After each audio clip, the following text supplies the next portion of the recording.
Hello, my name is Blossoms and welcome to another Genshin Impact video, and today I wanted to talk about the Primordial Jade Cutter and how well it fits with characters like Bennet and Xingqiu that have particular HP scalings, as well as maybe some other characters, and just kind of give you guys a general rundown of my thoughts on the weapon, and if you got lucky enough to pull it in the last banner, how you might want to use it for your teams.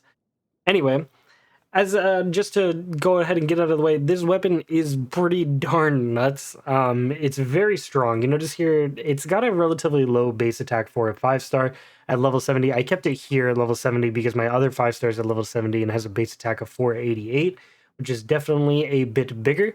So let's go ahead and check that out real quick. It does have the passive of giving us that additional attack. And you'll notice my Xingqiu here has 1500 attack at the moment with this particular weapon. And then when I switch to the Skyward Blade that has higher base attack, my attack is actually lower. So don't worry too much about that base attack thing. The passive there has got you covered. This weapon is very strong, and one of the coolest aspects about it is that it just gives you an additional 20% HP for free, which is very cool for characters like Xingqiu and Bennet here, whose healing scales off HP. For those of you who don't know, Xingqiu can recover 6% of his max HP with his rain swords there. So if you let them expire, you get all 4 of their healing, or if you get hit, you get 6% of his max HP healing. So obviously something like the Primordial Jade Cutter here is going to be helping you out on that healing.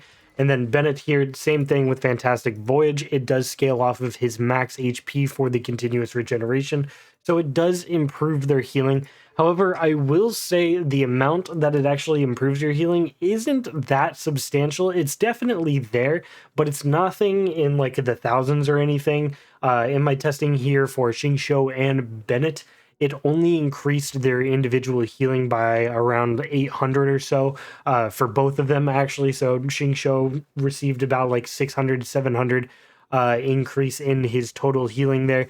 And then Bennet was getting another like 600 or so per tick. So take that as you will.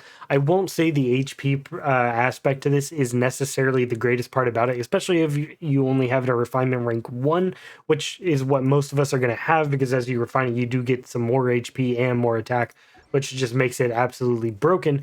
But I did want to talk about the fact that this weapon does have a crit rate substat, and it has a really big one.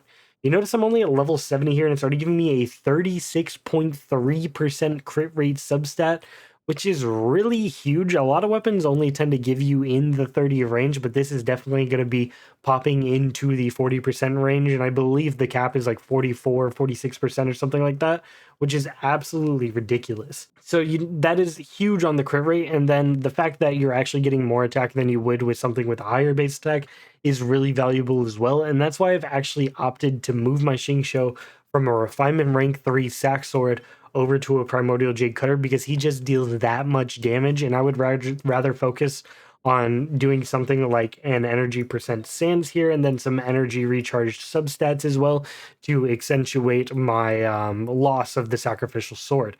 And honestly, I haven't even really noticed the difference in how often I have my elemental burst up, so that's definitely something you want to keep in mind as well. Now, one other thing I wanted to talk about real quick is the fact that the Primordial Jade Cutter isn't just a weapon for these supports or sub DPS type characters, is the fact that it's also a really good main DPS weapon. If you don't have something like a Kill of Livonia, or maybe some of the other 5-star swords like the stone one, I can never remember the name of it.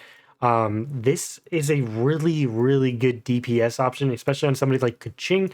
The HP is just going to increase your survivability, and then we've already discussed the fact that the base attack really doesn't matter when you're getting this much of an attack bonus off of your max HP. Things that scale off of max HP are really strong in terms of the bonus you get, just because your max HP is always so high. So you definitely want to consider that. Like, if I'm ever going to be using Keqing as my main DPS from now on, I'm probably going to be swapping her to Primordial Jade Cutter if I can, just because she's going to be gaining that much more attack. So you can note here something like my Black Sword with a high base attack of 475, and its crit rate substat is at level 80 out of 90, so it's an entire ascension higher, and it's a whole 10 levels higher as well. So let's go ahead and just kind of, peep that real quick, just the kind of attack that we're getting here. So my Kaching with Black Sword is 1726, which is really good. And then you'll notice here with the Primordial Jade Cutter that my Kaching is actually a bit lower than the Black Sword, but only by about 60 attack or so. So you can kind of understand once we get the Jade Cutter up here, to level 80 without even ascending it, it's easily going to surpass the Black Sword. Um, so that's something you definitely want to note there, as well as that the Jade Cutter is a really good DPS weapon as well. Not just something that's really going to accentuate the kits of somebody like Xingqiu and Bennet. And that is part of the reason that I really took it. I knew it was going to be an adaptable weapon for a lot of characters with the HP aspect to it. But not only that, that it had a really high crit rate and that it was giving a huge attack bonus was extremely valuable. And that's the only reason I even went on this weapon banner. Just to let you guys know, weapon banners aren't really worth it in general. I just thought that this one was particularly worth it for me because I was good with either weapon and I wasn't exactly too excited for Hu Tao. Now I am, so I did kind of make that mistake. But I was more excited to get something like Primordial Jade Cutter for somebody like Xingqiu, just because I really like Xingqiu's kit and the way this particularly accentuates it.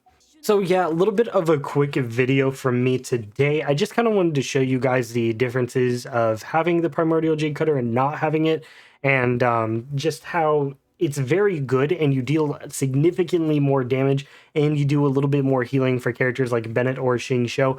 However, it's definitely not necessary.